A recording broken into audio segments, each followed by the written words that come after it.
Good evening. We conclude today's session by a talk by architect Sanjay Mohe, who graduated from the JJ School of Architecture, Mumbai. Architect Mohe is one of the founders of Bangalore-based firm Mindspace. He's held many positions of repute prior to that. He's had a working association with Chandrawalkar and Thakur Associates from 1983, of which he was one of the directors, until the inception of Mindspace in 2004. Architect Sanjay Mohe has unwaveringly devoted his time in creating projects that are an amalgam of the latest global practices, technological advances and local influences.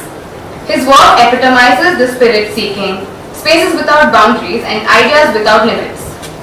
His lead motive being creation of spaces which is in harmony with nature and sympathetic to the ecosystem. His work spans a spectrum of projects, institutions, research labs, residential development, residences, beach resorts, hospice and corporate offices. Architect Mohe also gives lectures in schools of architecture across the country and in various architectural events. Architect Mohe has a lot of awards in his credit. To mention a few, the Golden Architect Award by A+D and Spectrum Foundation Architecture Award 2009, JK Cement's Architect of the Year Award 1991, 99, 2001, 2004, 2007 and 2008, the award of the Journal of the Indian Institute of Architects 2002, International Annual Award of Architectural Review 1999 for JRD Digital Library Bangalore, Golden Medal from the Asian Forum for Institutes of Architecture 1998. I now kindly invite our principal to hand over the green movement. Welcome, sir. Good afternoon. Can all hear me, right? Yes.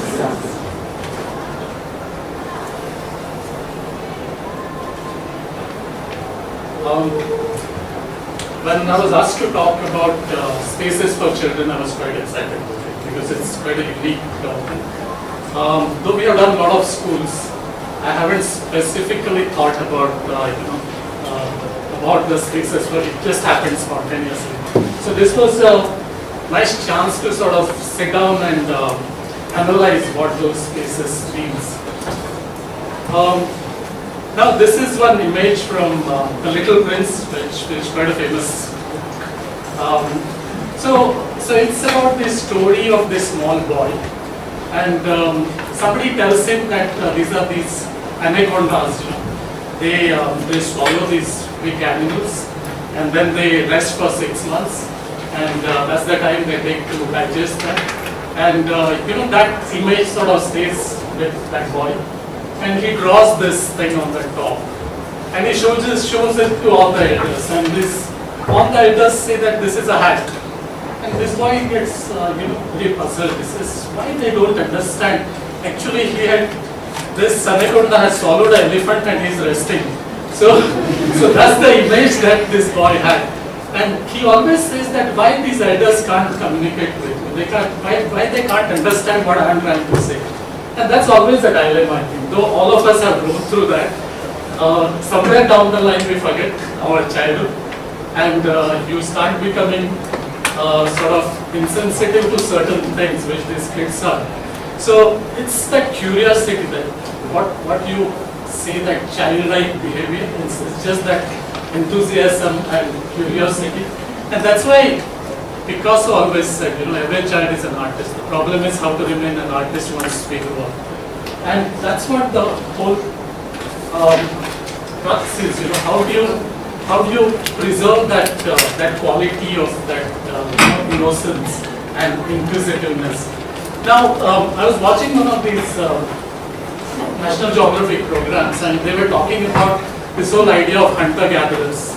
So they said that prehistorically we have been, the men were hunters, and because of the biological reason, the women became gatherers. And they said that the men are more about about hunting, so throwing things, and about the spatial sense. Whereas the women have a very strong connection with the details and observation. And next day, one of my friends had come from Pune, and we went to Bannerghatta Park. And he had these two kids, about say 5 and 6 years old. The moment I stopped the car, both of them ran out. The boy started throwing stones and the girl started picking up flowers. And I said it is so obvious that there are certain things which are genetically built into us, and it's sort of nice to understand that, and how do you apply it to architecture, that's the second part, but first part of it is to be aware of it. Another phenomenon I always observed, this always happened in even my house, when somebody comes with a small kid, a mother and a child, they like to go around, the kid always likes to go around. If the mother is sitting there, if there is a possibility where he can go around and come back at the same place, they will keep doing that all the time, and that's something which is, I don't know, it's a sense of security that kid wants to have, that he would go around, hide somewhere, but again come back. So you need to have that place to hide and at the same time place to come back and meet mother. So that's something which we intentionally try to do that in some of the projects, because I love that idea of a kid running around. And this is a famous school by this Japanese architect, which is very popular on the WhatsApp, where these kids keep running around here. These are all kindergarten kids. And one of the reasons why they keep running around is because nothing is hidden there. They know it feels secure because they know where they are running and coming back. So to be able to know that this is my boundary and I am safe here, that's something which is a requirement of that age. And that's how this whole thing becomes so powerful. But he goes around and details out some of the things. And there's something which is quite amazing. Each kid sort of puts his legs out and uses these bars, almost like resting against that. And it's quite an amazing scene. When actually this guy was there in Bangalore about a year back and explained this. Another thing is about the curiosity about this eye level, and we always have to address that you want to sort of look over and see what it is. Talking about the eye level, this is again in my house. The moment any kid comes, the first reaction is to climb up here and sit, And this is sort of universal. Any kid who comes, the first reaction is to climb up and sit there, and it's about eye level, I feel, because imagine at that age you are looking at the world from that eye level. There was one movie called Benji. Benji was a dog, and the entire movie was shot from dog's eye level, and it was quite amazing. And when you know that how the things happen along that eye level, you become sensitive to how these kids sort of react to that eye level. So it's important to sort of give that chance for them to climb up and see the world. We had been to Cappadocia in Turkey, and there's this underground city, and you can hardly stand there because it's a very some of these heights are like 5 feet, 4 feet and all. And then there one group of kids came there from nursery, and they were so comfortable. They were jumping across, going through these openings and running around and all. It was like a world which was absolutely fit for them. No horizontal floor, you climb up, the wall becomes the floor becomes opening, it's all one thing carved out of, one material carved out. And I said anytime in future when I would design something for this nursery, this would be the image, why do you have to really look at flat floors and straight walls and all? There's so much to explore. After visiting that, I haven't done any nursery, so I still have to do that. But the point is this, that intention of feeling something, touching something, and responding to the materials. Another thing at this age is they are extremely flexible. The body is so flexible that and the center of gravity is very low. So even if you fall from that height, you just bounce up and again start climbing. So to be able to use those kind of surfaces, and it's the feel of the material, because at that age you are trying to explore everything. You don't know if you touch a fire, it burns. So you want to touch it at least once. You want to know how the sand feels. So after that age, you sort of usually you know how that fire is going to be hot, or or the sand is going to feel coarse or whatever. So you start making visual connections later. But till the time you actually feel it and experience it, you really can't grow up. This is one of the nice exercises. This is a Sistine Chapel, as you know. But these kids were given an exercise that how Michelangelo would have painted. So you are actually dealing with the idea of a scale, because these kids feel extremely comfortable when they would like to sit under the table and start playing things like that. So it's like a space within space. You take a room within room. So this I thought is quite a nice exercise to explore that scale. Another thing we always talk about kids is that was talking about the details, and you just give one line, and that becomes that becomes a plot. You start playing with that. This becomes an inner world, outer world. There is one of my one architect who works in our office, and he was saying he has a kid who is about 3 years old, and you give him one mat of 6 feet by 6 feet. That becomes an entire city for him. So he will put cars there, he will put some blocks, that becomes so he plays as if that 6 feet by 6 feet is a complete city, and he would create roads within that and starts playing. So these kids have this ability to imagine amazing things. There was another chap, actually after you asked me to sort of speak on this subject, we said we will discuss about this subject in the office, and all some 30 architects, each one talked about their memories, about spaces of childhood. So one of them came and he said this is his childhood house, and he says this small ledge, which is probably 4 inches wide, and as kids there used to be a competition to walk on that, and that became actually a play equipment. So when his cousins and all would come during vacations, all of them would try to walk along that, and that became so. Things which are so insignificant, and when we design certain things, they become actually objects of creativity, of play, and sometimes you don't even realize how important those small offsets become in the part of your upbringing. So all of us would have experienced that, and that's something. So it's an excitement of that energy, that unlimited energy that you possess during that age.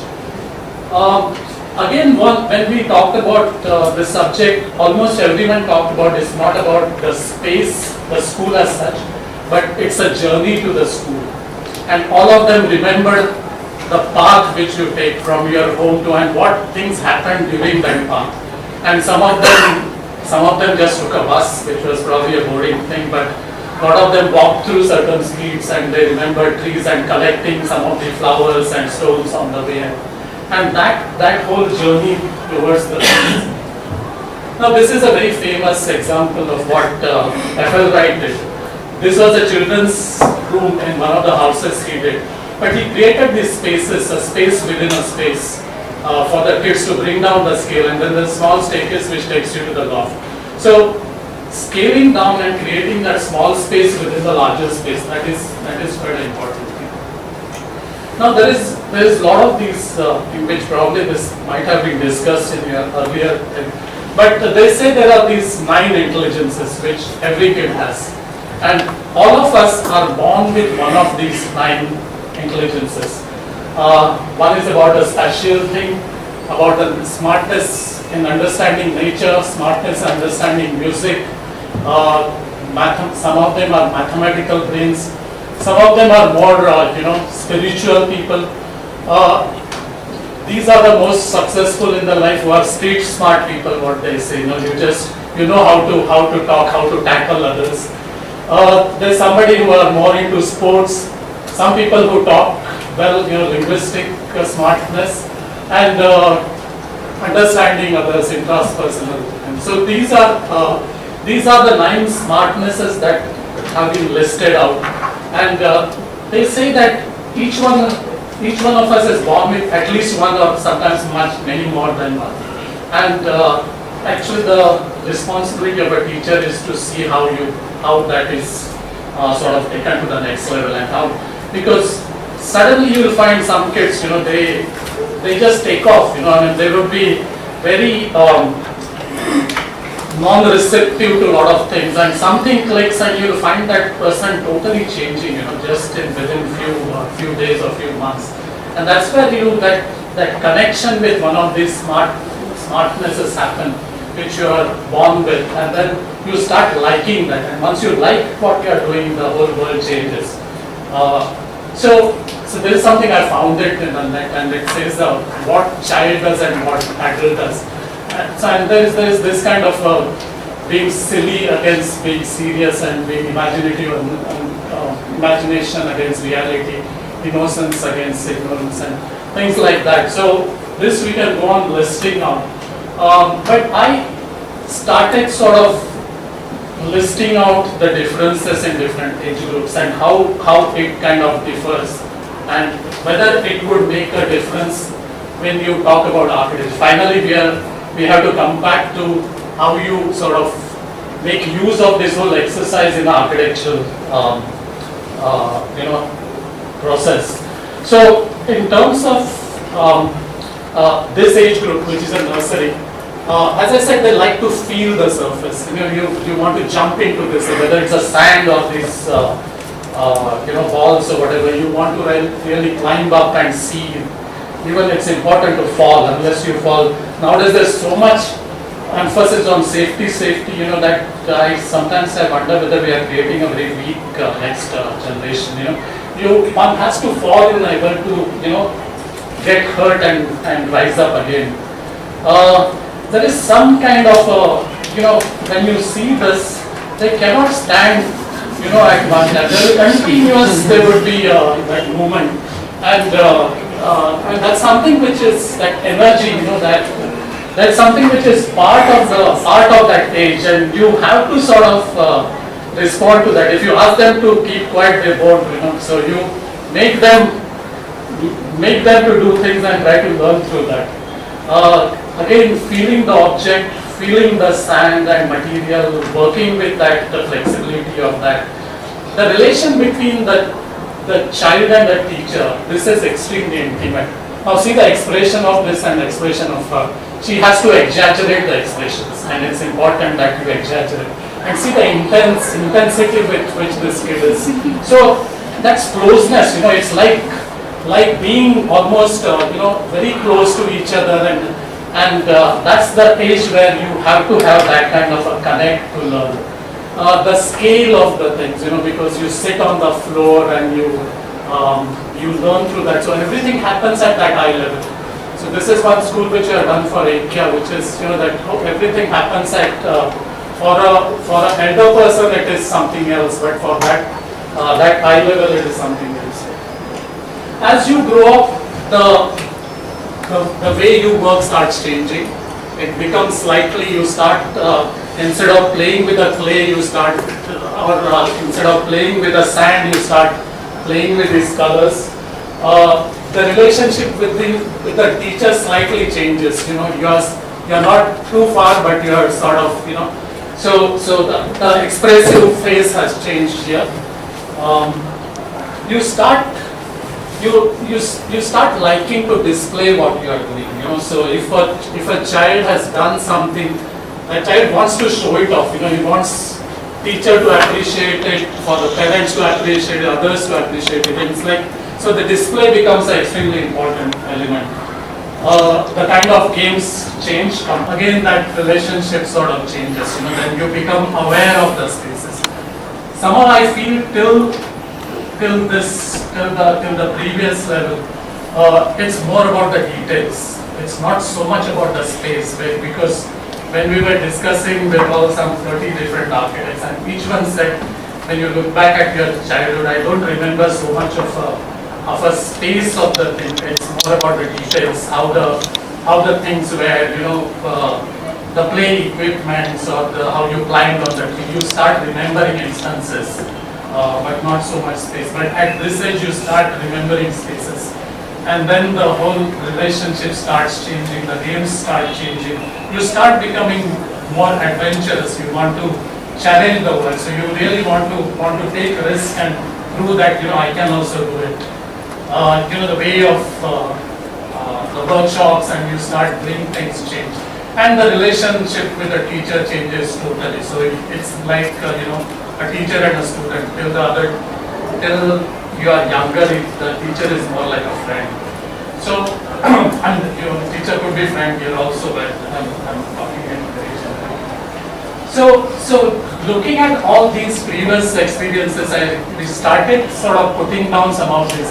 This is purely what I felt about it. There is no scientific basis for it. But just trying to put across few of the observation, how the eye level changes and how it sort of starts affecting you.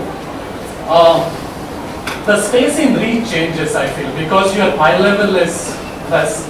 The space in reach starts increasing as your eye level changes, and hence that in this age, even one crack on the floor becomes important for you because you start playing with that crack.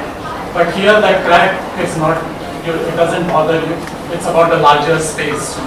So as the reach changes, your perception of the space changes. The energy level changes, I feel. It starts increasing up to a certain age, and then in your teens you are sort of trying to curb it rather than allow to allow it to explode kind of thing. Actually, there is this age up to 7, 8. You just leave them on the ground and start running. It's like for them it's like a punishment to be kept within a classroom. The moment that bell rings, they just want to explode and start running across.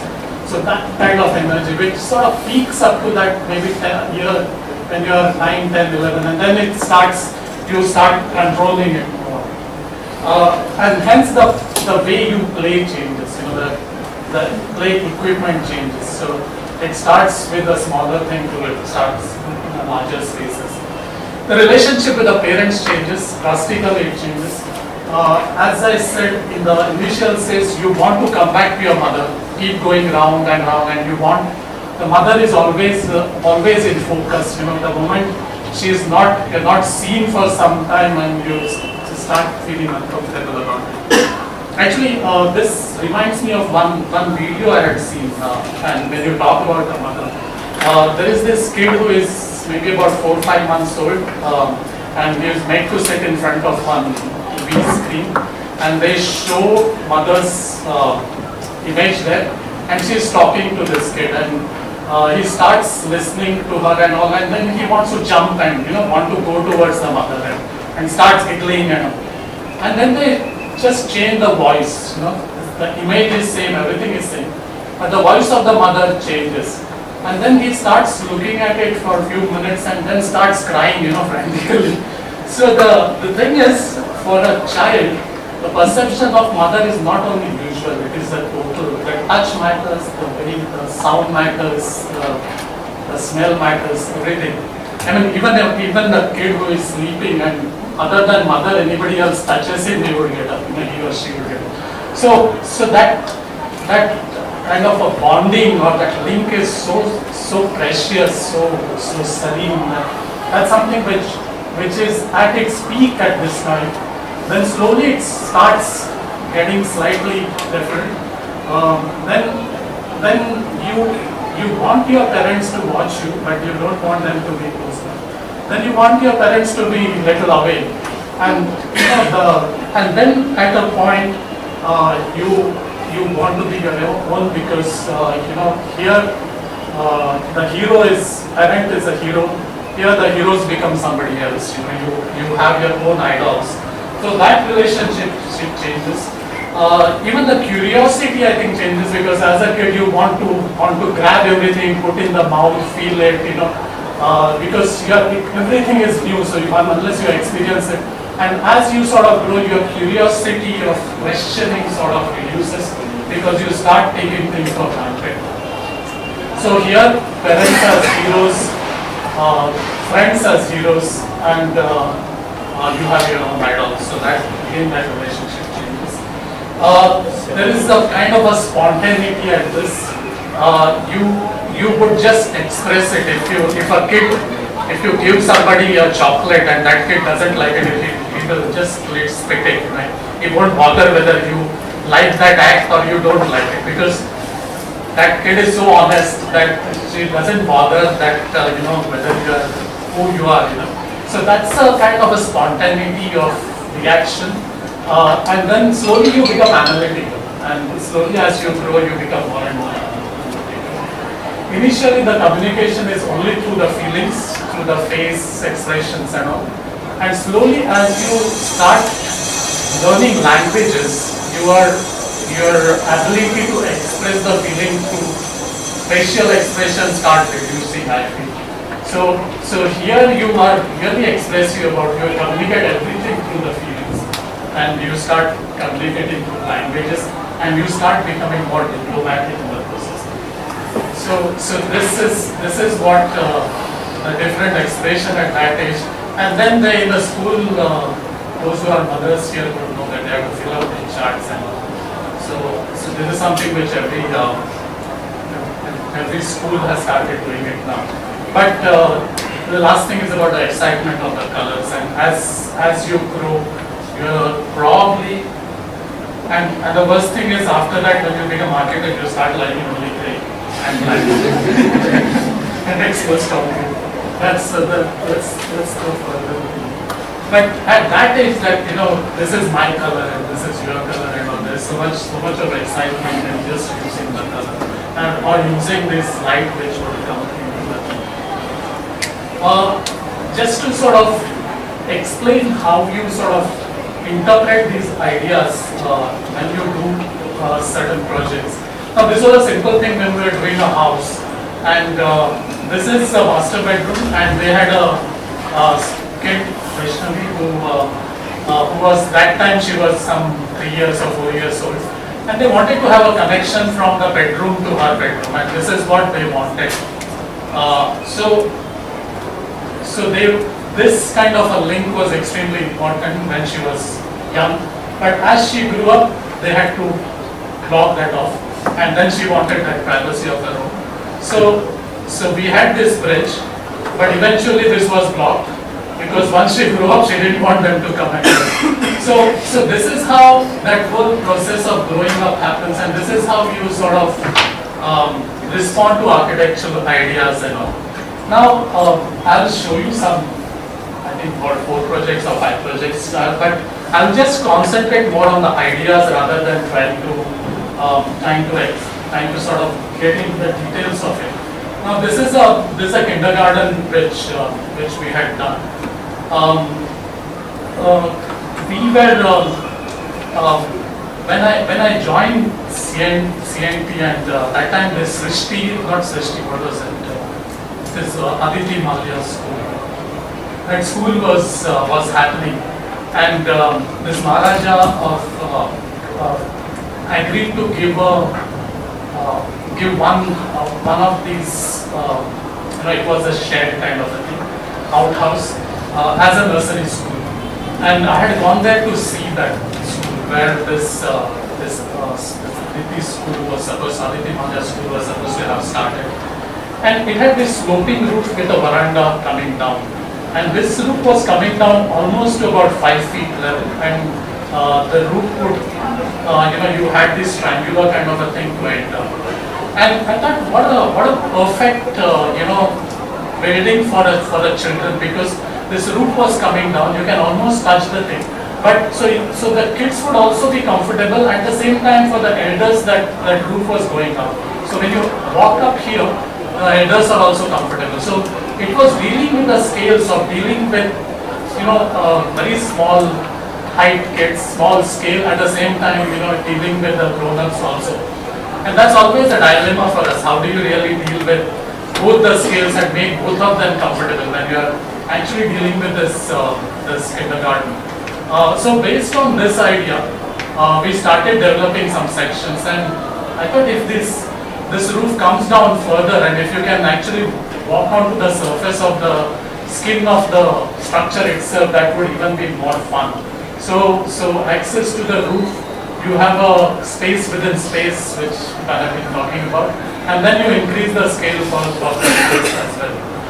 So this is the kind of section I was talking about. You have this small scale, and you make use of different eye levels also. So even the kid walks up and looks at it across, and it sort of takes care of that scale. Again, dealing with this sloped roofs and sloped floors, which they can actually exploit to climb up and climb down. They always love to sort of play with these slanting surfaces. So looking at that, we sort of develop this wedge-shaped kind of a form. So you have a very intimate scale here, and it becomes taller, and then you have mezzanine there, and you have a circulation happening. So these kind of wedge-shaped things kept on changing from one to another. And again, one of the things is to be within the supervision of the teacher. So you had to have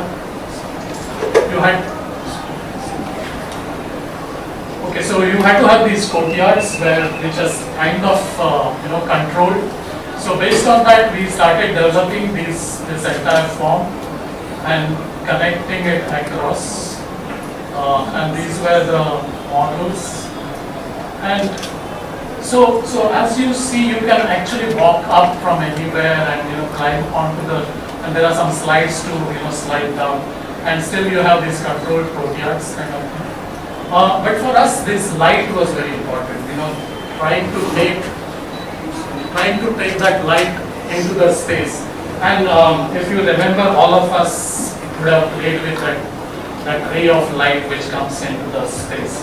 And that for every kid, it's the most exciting thing. So what we were sort of trying to do is, you should be able to catch that light almost, and then you sort of use those sheets of light or the beam of light to jump in and out of it. So this is something was important for us. And then the way this became part of the control course and series of these spaces creating vibration.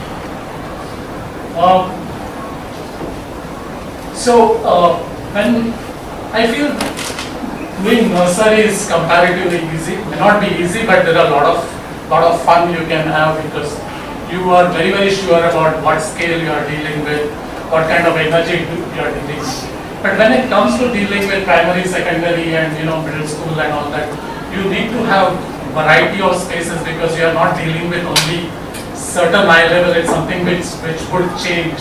And then you start looking at all these different aspects. It's about competing against each other, but celebrating that victory. Even whoever wins, you celebrate all together. It's about discipline, which is very, very important, but at the same time taking care. It's not only the discipline, but it's about taking care of the child. It's about being alone and creating that cave space that you call it, allow somebody to sit and study alone. At the same time, you study together as well, so you should have both these options available.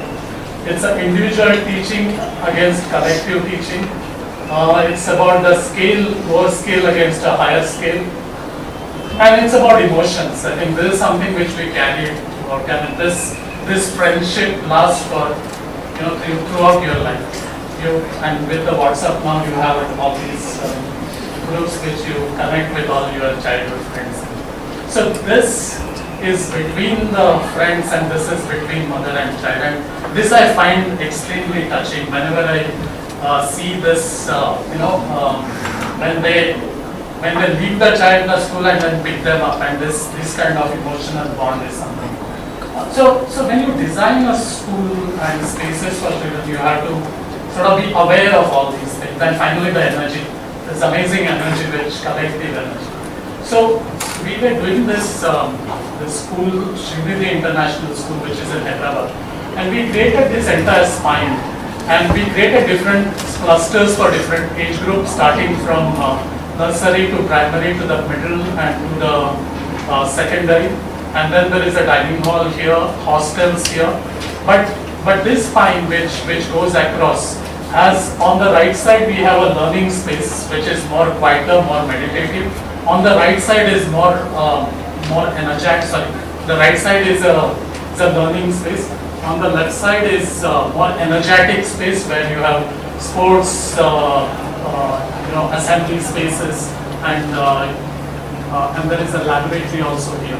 But as you walk across, different things happen, and you sort of symbolically you climb up as you go towards that focal point. And that means you are learning and you are reaching a higher goal, and that becomes kind of a focal point as you sort of go from lower class to higher class. And on the way you have things like Kala Bhavan and sports complex and things like that. So there is this a large art complex which happens. This is the art complex. This is we created a. It's almost like that Jantar Mantar. You have a solar clock there. So and you actually play with that, but in the process you learn how the shadows are crossed, how the wind comes in. So you see this as a amphitheater, open, covered. Then you have this is a sports complex and a lab block, and these are all different things, and which leads to the hostel further. So this is how this whole thing happened, and you start from this entrance court. On the left side is that amphitheater. For me, image of a classroom was we had gone to Rameshwaram, some 4-5 of us architects, and we had gone to one of these temples, and there was this outside, there was this large open space, and there was one pavilion, and there was one teacher almost like that. This is a picture of Shantiniketan, so this is not what I was talking about, but it was very, very similar. Unfortunately, I don't have photograph of that, but so there were about 30-40 students sitting there, and this man wearing similar dhoti, and he was talking to them, and it was so engrossed. It was hot, but there was a nice breeze of rocks around, and I just can't forget that image of a school. For me, that is a classroom. I thought that's one of the best classrooms I ever saw, and I would imagine how these kids would grow up and what memories they would have to be able to learn in that kind of atmosphere. So I thought instead of most of us when we try to design, we start googling and start looking at images of a school and classroom all across the world. But that image, what you see, is an image of an image in your mind. So it is never a true experience. But what you feel and what you really experience, and that image of that experience, if you can try to transfer it onto our design, I think that has much more value to it. So you try to sort of preserve those images, what you would have already experienced, and try to see what you can do out of that. And whenever I see, like, this is that Bull Temple rocks, and whenever I see this, I feel that this could become a terrific classroom. And if you sit here with some students, and you could be really creative.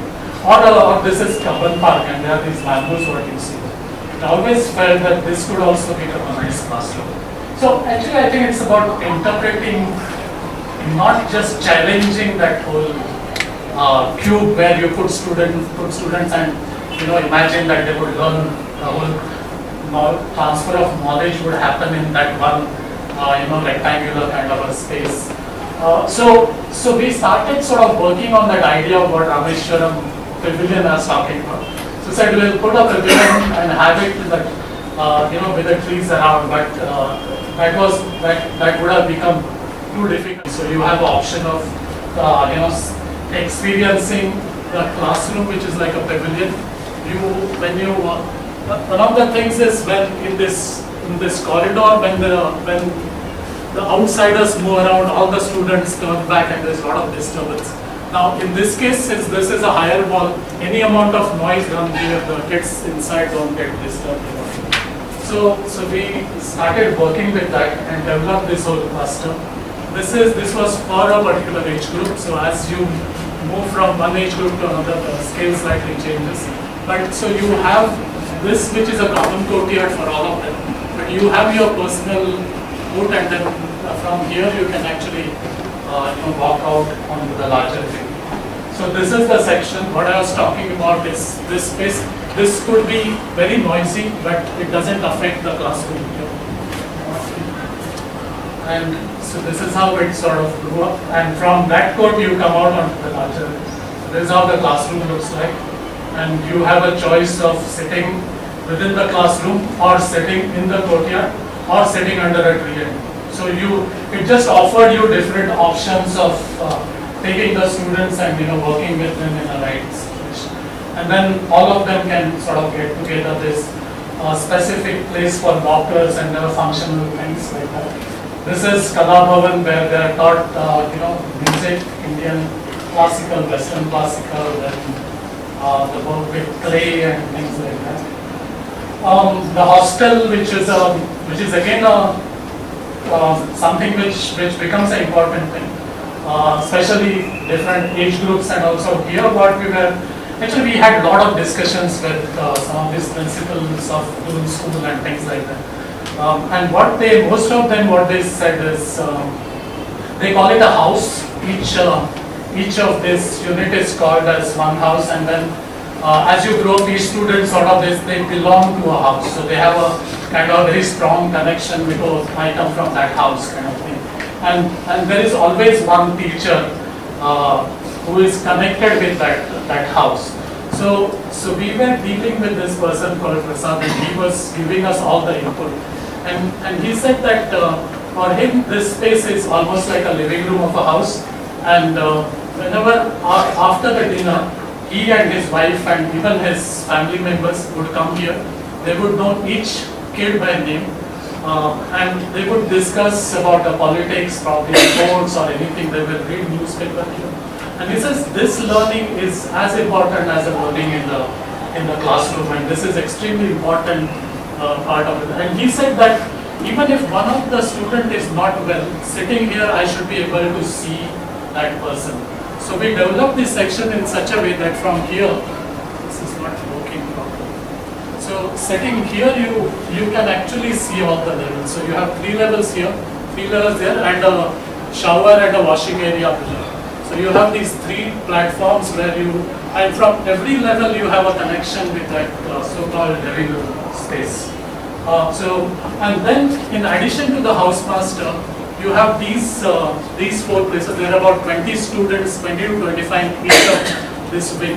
And this is like a tutor who is a younger guy, just maybe passed out of college, who can sort of come to their level. And he has a visual connectivity with all of them, all the 3 levels. So like you have this kind of hierarchy of 25 students, 20 to 25 connected with this person, and then the whole thing is connected with the housemaster and his family. So that's how that whole bonding happened.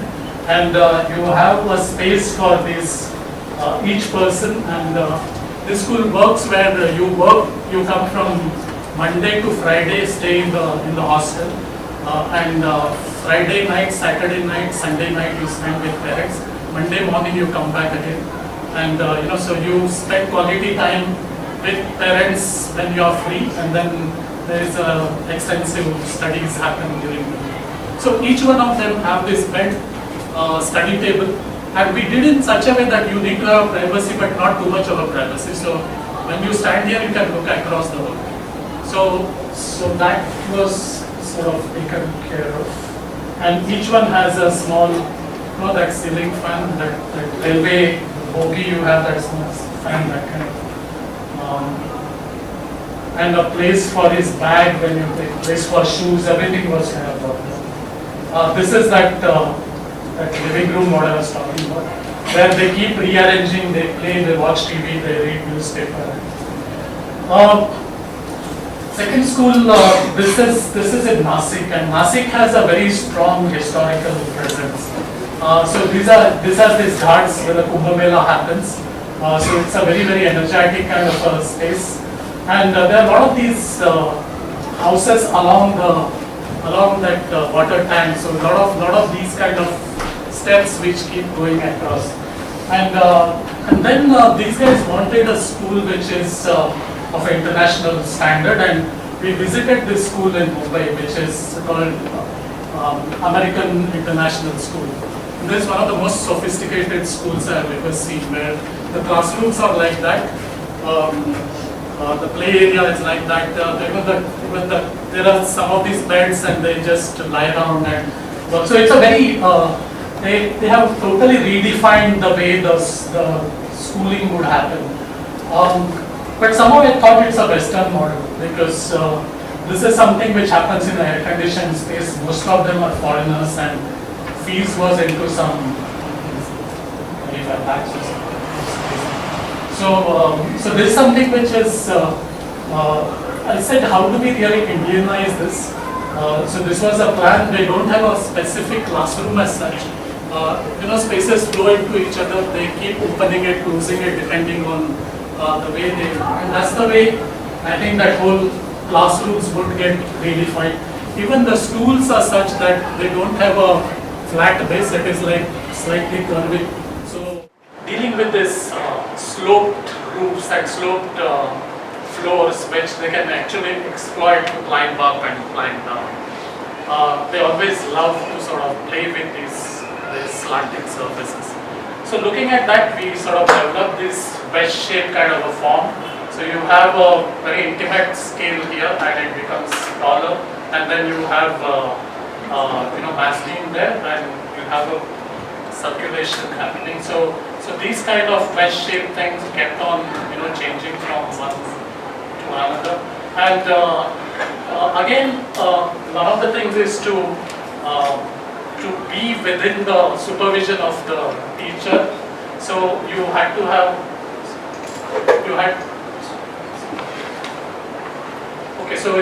these courtyards which is kind of controlled. So based on that, we started developing this entire form and connecting it across. And these were the models. And so as you see, you can actually walk up from anywhere and climb onto and there are some slides to slide down, and still you have these controlled courtyards kind of thing. But for us, this light was very important. Trying to take that light into the space. And if you remember, all of us would have played with that ray of light which comes into the space. And that for every kid, it's the most exciting thing.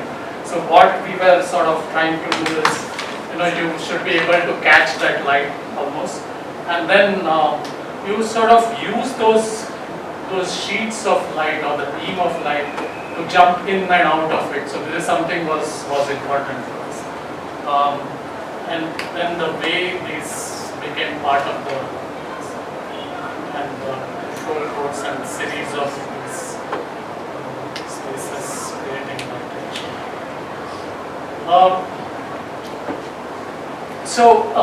When I feel doing nursery is comparatively easy, may not be easy, but there are a lot of fun you can have because you are very, very sure about what scale you are dealing with, what kind of energy you are dealing with. But when it comes to dealing with primary, secondary, and middle school and all that, you need to have variety of spaces because you are not dealing with only certain eye level. It's something which would change, and then you start looking at all these different aspects. It's about competing against each other, but celebrating that victory. Even whoever wins, you celebrate all together. It's about discipline, which is very, very important, but at the same time taking care.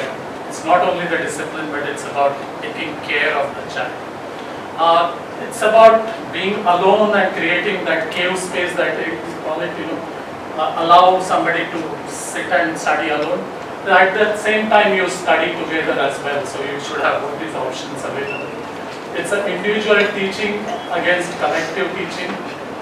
It's about the lower scale against a higher scale. And it's about emotions. I think this is something which we carry throughout. I mean, this friendship lasts for throughout your life. And with the WhatsApp now, you have all these groups which you connect with all your childhood friends. So this is between the friends, and this is between mother and child. And this I find extremely touching. Whenever I see this, when they leave the child in the school and then pick them up, and this kind of emotional bond is something. So when you design a school and spaces for children, you have to sort of be aware of all these things. And finally the energy, this amazing energy, which collective energy.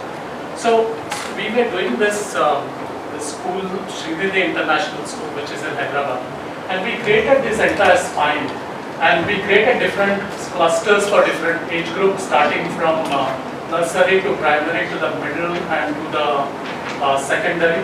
And then there is a dining hall here, hostels here. But this spine which goes across, as on the right side we have a learning space which is more quieter, more meditative. On the right side is more energetic. Sorry, the right side is a learning space. On the left side is more energetic space where you have sports, assembly spaces, and there is a laboratory also here.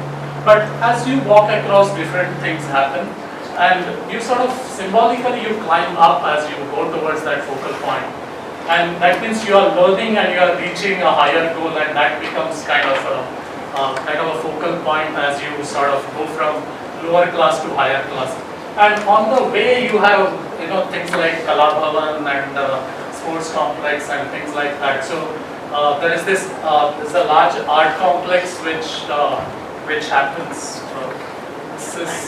This is an art complex. This is we created a. It's almost like that Jantar Mantar. You have a solar clock there. So and you actually play with that, but in the process you learn how the shadows are cast, how the wind comes, and so you see this as a amphitheater, open, covered, and you have. This is a sports complex and a lab block, and these are all different things, and which leads to the hostel further. So there is how this whole thing happened, and you start from this entrance court. On the left side is the amphitheater. For me, image of a classroom was we had gone to Rameshwaram, some 4-5 of us architects, and we had gone to one of these temples, and there was this, outside there was this large open space, and there was one pavilion, and there was one teacher almost like that. This is a picture of Shantiniketan, so this is not what I was talking about, but it was very, very similar. Unfortunately, I don't have photograph of that, but so there were about 30-40 students sitting there, and this man wearing similar dhoti, and he was talking to them, and it was so engrossed. It was hot, but there was a nice breeze or rocks around, and I just can't forget that image of a school. For me, that is a classroom. I thought that's one of the best classrooms I ever saw, and I would imagine how these kids would grow up and what memories they would have to be able to learn in that kind of atmosphere. So I thought instead of most of us, when we try to design, we start googling and start looking at images of a school and classroom all across the world. But that image, what you see, is the image of an image in your mind. So it is never a true experience. But what you feel and what you really experience, and that image of that experience, if you can try to transfer it onto our design, I think that has much more value to it. So you try to sort of preserve those images, what you would have already experienced, and try to see what you can do out of that. And whenever I see like this is that Bull Temple rocks, and whenever I see this, I feel that this could become a terrific classroom. And if you sit here with some students, and you could be really creative. Or this is Kaban Park, and there are these bamboos what you see. I always felt that this could also become a nice classroom. So actually I think it's about interpreting, not just challenging that whole cube where you put students and imagine that they would learn, the whole transfer of knowledge would happen in that one rectangular kind of a space. So we started sort of working on that idea of what Rameshwaram Pavilion I was talking about. So said we'll put up a pavilion and have it in the, with the trees around, but that would have become too difficult to manage. So the second thing was to have a 3 sides open. But again, it started spreading out too much. Eventually, we did the third one, where you have a classroom with courtyards on both sides, and then from here you can go out and sit under a tree. So you have an option of experiencing the classroom, which is like a pavilion. One of the things is when in this corridor, when the outsiders move around, all the students turn back and there's a lot of disturbance. Now in this case, since this is a higher wall, any amount of noise done here, the kids inside don't get disturbed about it. So we started working with that and developed this whole cluster. This was for a particular age group, so as you move from one age group to another, the scale slightly changes. But so you have this, which is a common courtyard for all of them, but you have your personal out, and then from here you can actually walk out onto the larger field. So this is the section. What I was talking about is this space. This could be very noisy, but it doesn't affect the classroom. And so this is how it sort of grew up. And from that court you come out on the larger court. This is how the classroom looks like. And you have a choice of sitting within the classroom, or sitting in the courtyard, or sitting under a tree. So it just offered you different options of taking the students and working with them in a right situation. And then all of them can sort of get together. This specific place for mockers and there are functional things like that. This is Kala Bhavan, where they are taught music, Indian classical, Western classical, then the work with clay and things like that. The hostel, which is again something which becomes an important thing, especially different age groups. And also here we had a lot of discussions with some of these principals of Doon School and things like that. And most of them said is, they call it a house. Each of this unit is called as one house, and then as you grow up, each student they belong to a house. So they have a kind of very strong connection because I come from that house kind of thing. And there is always one teacher who is connected with that house. So we were dealing with this person called Prasad, and he was giving us all the input. And he said that for him this space is almost like a living room of a house. And whenever after the dinner, he and his wife and even his family members would come here. They would know each kid by name, and they would discuss about the politics, probably sports or anything. They will read newspaper here.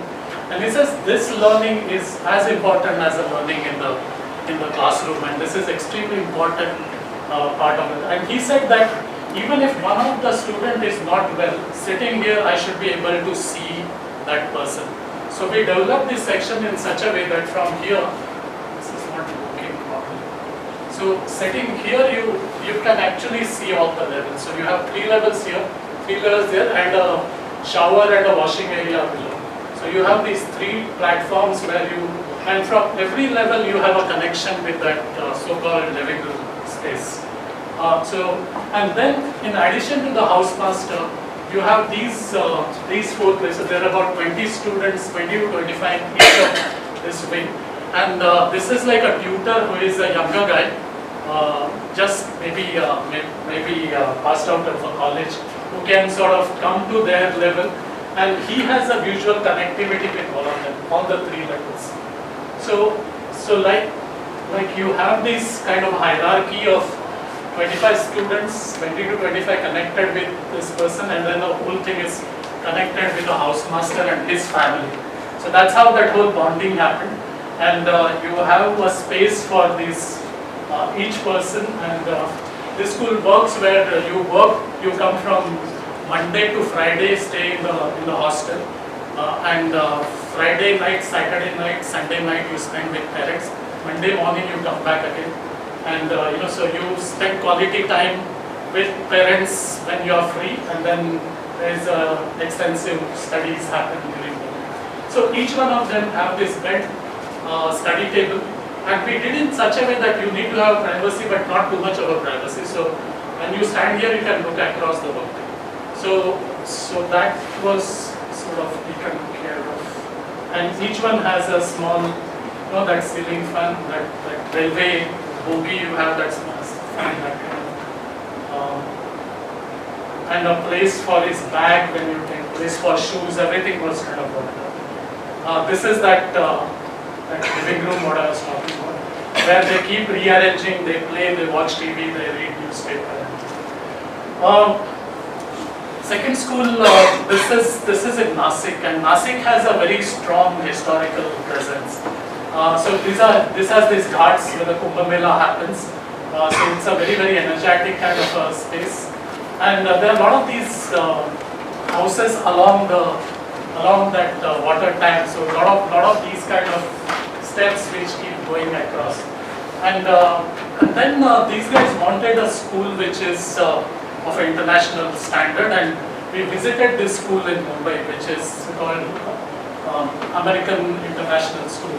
This is one of the most sophisticated schools I have ever seen, where the classrooms are like that, the play area is like that, there are some of these beds and they just lie around, and so it's a very, they have totally redefined the way the schooling would happen. But somehow I thought it's a Western model, because this is something which happens in an air-conditioned space. Most of them are foreigners, and fees was into some 25 lakhs or something. It's crazy. So this is something which is, I said, how do we really Indianize this? So this was a plan. They don't have a specific classroom as such. Spaces flow into each other. They keep opening it, closing it, depending on the way they, and that's the way I think that whole classrooms would get redefined. Even the stools are such that they don't have a flat base, it is like slightly curving. So when they feel sleepy, they have to do that and they get up. So the furniture is designed to keep them very active. There's a time where they sleep and things like that. So it's a very, very different way of redefining the way the schooling would happen. What we were trying to do is, said instead of an indoor, why not use outdoor controlled spaces? Because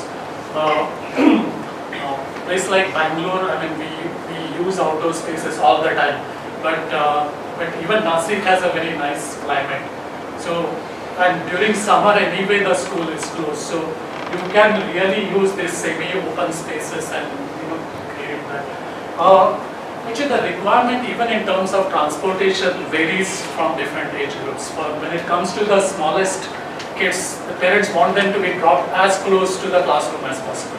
And they're so protective about it that everyone wants them to be. So you have to have a places where different age groups can be. And as you grow up, you would bring your own bicycle probably, and then you're not bothered about it. So as you become senior, you would have a different entry. But for the lower age group, we had sort of separated it. Then we started creating these classrooms which would open up and become one large one, which would have access to the green.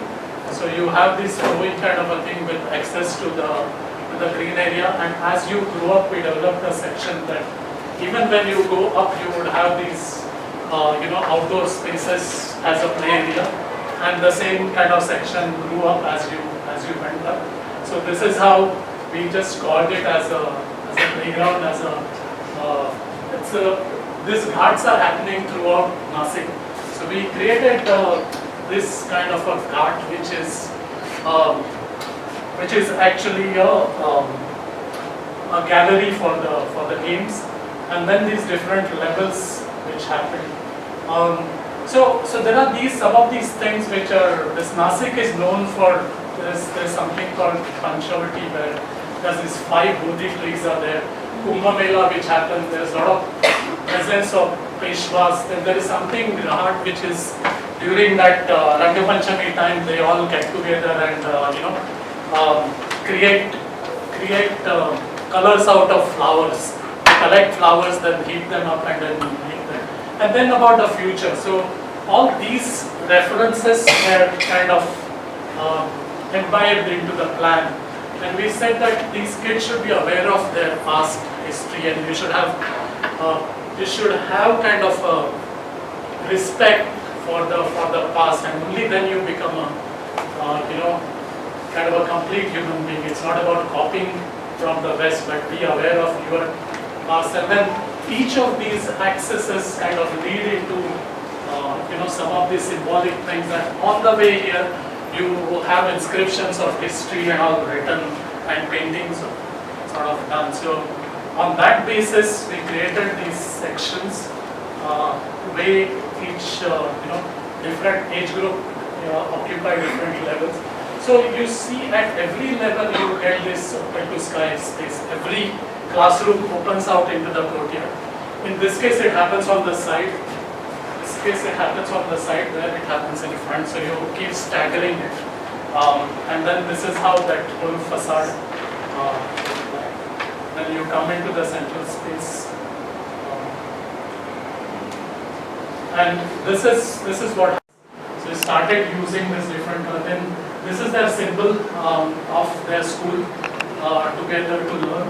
We wanted to use that element as a graphic. Eventually it sort of got subdued bit by bit. Then we were trying to use a lot of colors. Whether colors should come on the outer plane or an inner plane. So eventually we decided to use colors on the inner plane and started developing it, and this is how it looks like. So these are different classrooms, different volumes in terms of light. The way the display board, depending on the age group, the display goes, for the lower age group, that display starts from the lower level, upper age group it goes up. And there are certain details, a lot of students tend to sit onto this on the ledge if it is straight, so we have to bend it forward so it becomes a little safer for the kids, and then they have a tendency to sit onto the ledges. We wanted to do this layering kind of a thing using different layers, and this is how eventually happened. So, the play of light which happens in all of this assembly area. I have two more schools. Is it okay, or are you getting bored? Okay, no. I'll just show the ideas, that's all. This was interesting, and it was a different approach because this is in Hyderabad, Nizam. He's a younger brother of Nizam, and I mean younger meaning he's also into his 80s, but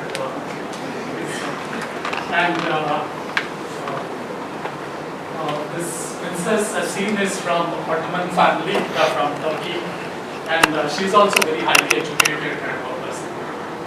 And they have called us to do the school for them. Their present school is it's a girls' school, and where Sania Mirza actually studied in that school, so it is that particular one. And they wanted to expand and do this. So when he called me and said we will make a very modern kind of a school because that's the way we work. So he said, fine, you do that, but we all like this. I'm very proud of the past, and what's wrong with using arches? So I didn't have any answer immediately. So I told about technology, this, that, and all. But he said, just see if we can remember that some kind of a connect with the past, I would be happy. And the best part was he was not insisting on it. He was just so that actually made us look at it in a different way. So this was a site with a slope, and we were trying to sort of separate the age group because the behavior drastically changes from up to primary and then the middle and secondary. In fact, they said you should never share the toilets between because most of the mischiefs also, they sort of come up when they're dealing with toilets, and better to separate those things. So we always try to take that kind of care, and here we were trying to sort of separate the different age group and also connect it with the spine across. Then one of the basic things was to orient the building properly, and you have this north-south orientation. East and west was made blank in order to not get the direct sun inside. So So this is how it developed, that for each age group, we were trying to create this green spine for this age group as well as that age group, which would culminate into a larger playground. And this is something which is more, this is more urban kind of expression, this is more rural kind of expression.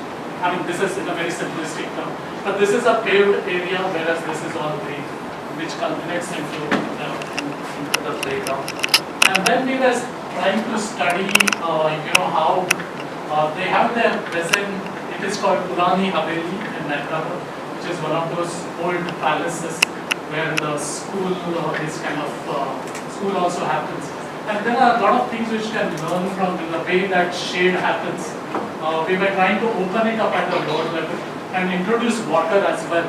So, especially in Hyderabad, when you have a hot, dry climate, it would have this cooling effect. So, what we were trying to do was to have open this, allow the breeze to come in, humidify the whole place, and try to keep all the corridors towards the south side. So, where you have the jalis and you avoid the direct sun penetration into classrooms. So most of these classrooms are towards the north side.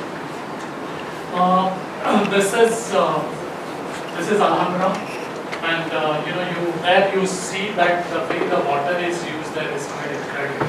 These are some other examples. So the image of what I said, that green path, was something like this.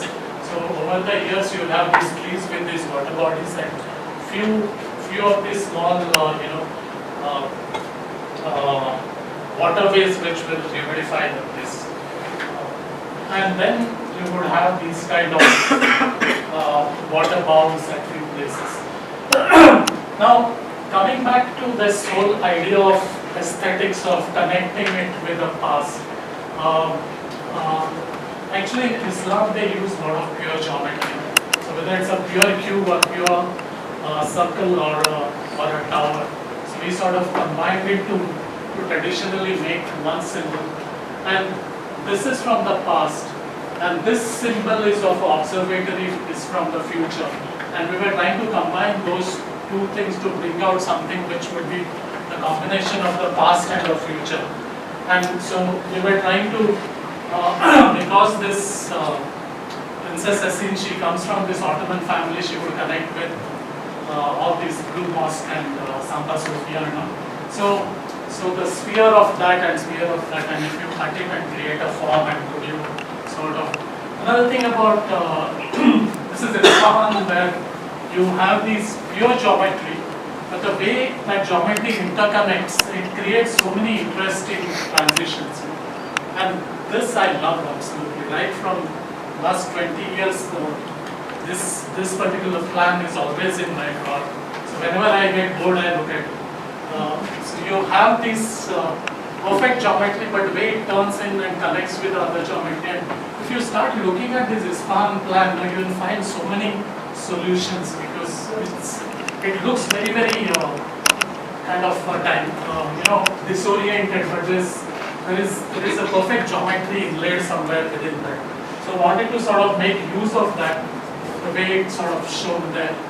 And based on that, we started developing. So this is different sketches showing the whole evolution of the plan. And then again in terms of aesthetics, we were trying to evolve a lot of different solutions.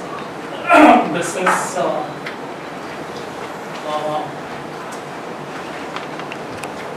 these are some of those examples. But finally, you have this older group at age group and younger age group connecting with the spine, laterally connected green spaces and the trees, the way that plan developed eventually.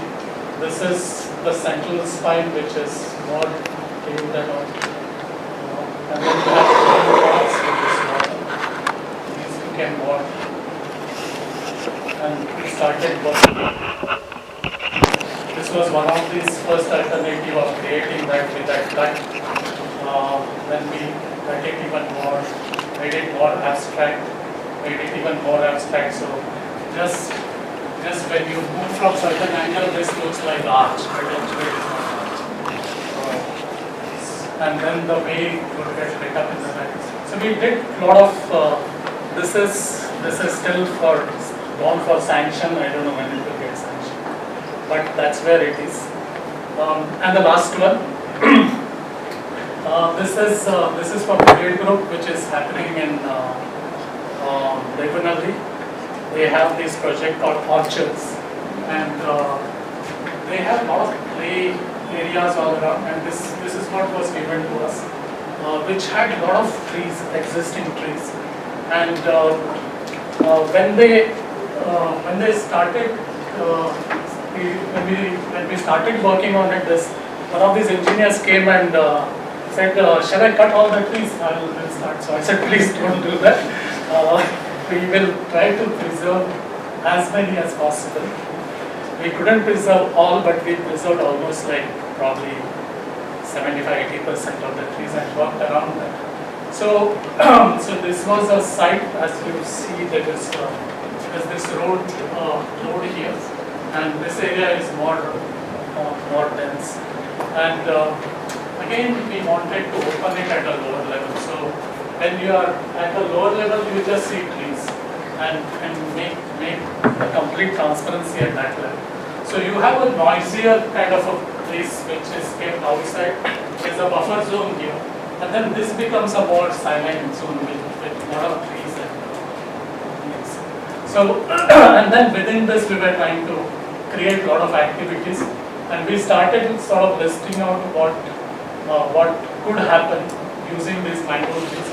And I always imagine these kids growing up, you sort of jump, fall from all this, and what kind of memories you would have when you grow. It would be really wonderful to sort of grow along with nature. So we wanted that to sort of bring into the built space a lot of these kind of think tanks, and you could have conduct a lot of classes within that informally. And I feel you learn more through this informal interaction than informal interaction. So the same places could become exhibition spaces, and the way that entire zone would open up in both the directions. In other direction, it kind of steps up, so you keep climbing up as you come towards the other side. So as you see, you enter from here, you start climbing up. Huge amphitheater, and all this is kept as some of the trees within that footprint also were. And these were some of the very initial renderings to see how these steps would go. So what we were looking at is, as you start to enter here, start climbing up, we wanted to express that whole movement across the facade as well. So as you climb up, go across and go up on the thing. So we wanted this entire expression of the movement of kids running up and down to make a dynamic facade, because you'll always find somebody going up one class, moving from one to another. So that is expressed from the facade, this whole movement, and this is how it sort of looks like. So the whole facade went through a lot of refinement, and this is the lower part, and we wanted each one of these columns were intentionally made wider. So this becomes a display area, and you actually conduct a lot of these meetings and classrooms within those planes.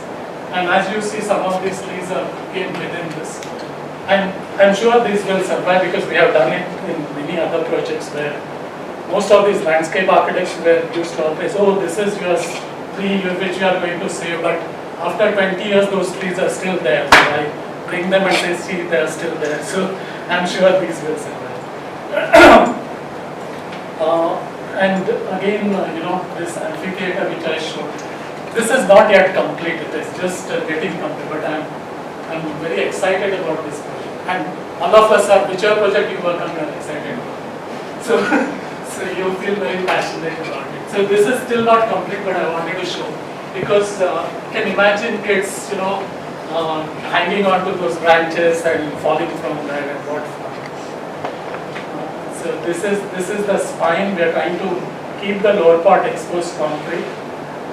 This was the idea of the facade, where what we are trying to do is, if this is the window, we were very sure that the glass has to come to the floor, because because there are so many trees. It's important that when you look down, you should be able to see through the whole thing. So we were even resistant to, they wanted to build it about 300 or 400 here, just to save on to the, the glass. But we simulated the whole thing and showed them how important it is to stand and look down. So there is, initially we wanted this to open up, so we said we'll put a railing there and it could be opened up, but that was, they didn't agree to that, but this became a fixed glass openable here. But we created this ventilation, because many times what happens is in the morning when you open the classroom, it is always very hot. So if you create that kind of a ventilation, it is, you use the nighttime temperature for cooling as well. And that when you come in the morning, that classroom is already in a pleasant condition. The western sun, these fins, we did a lot of that study to take care that from 3 o'clock up to, the school runs only up to some 3:30. So we wanted to make sure that till about 3 o'clock the sun doesn't come directly. So this was a whole evolution of the facade.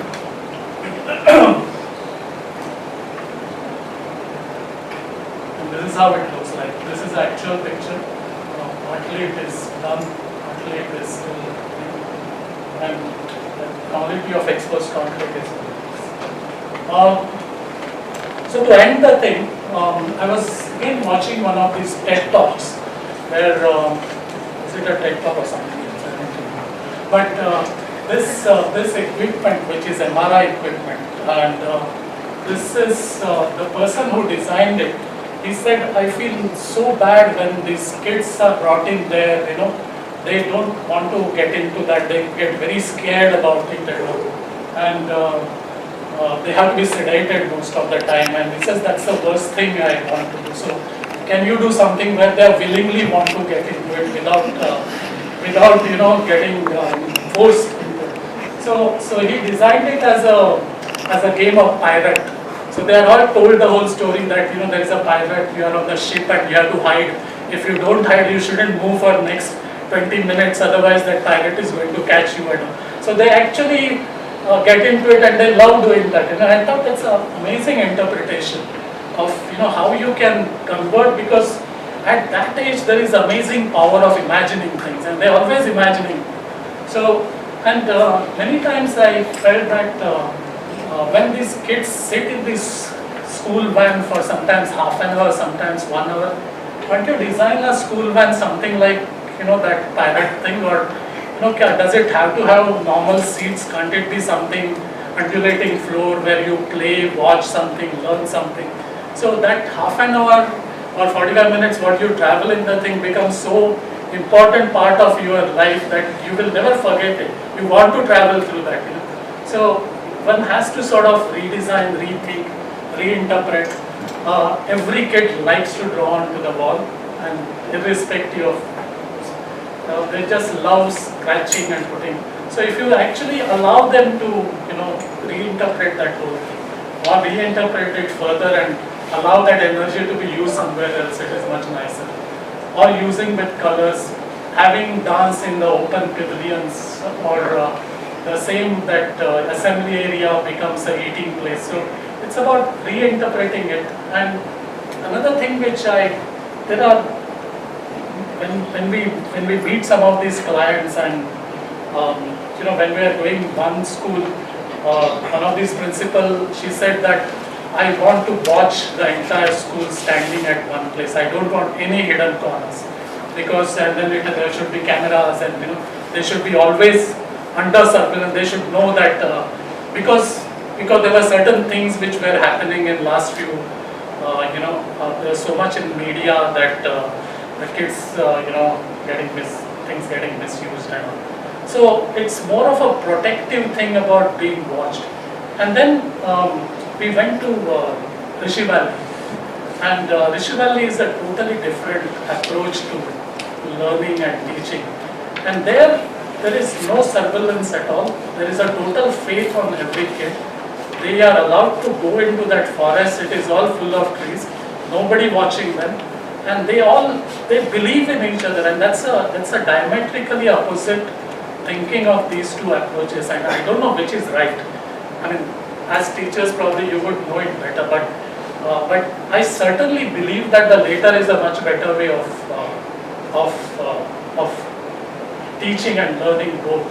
To believe in a child and have a trust and say that, and then actually I remember one story when I was in college, because everyone used to smoke, that smoking was a big thing, and then bringing out the circles and all that. So Rajesh can learn. And one of my friends, his father caught him smoking, and then next day he called him, and he brought all the brands of cigarettes, kept them in front, and he called him and he said, you smoke whichever brand you want, but only one thing, whenever you smoke, you just tell me, or smoke in front of me, I have no problem. And after that he stopped smoking. And I think that's the thing, it's about believing somebody, giving that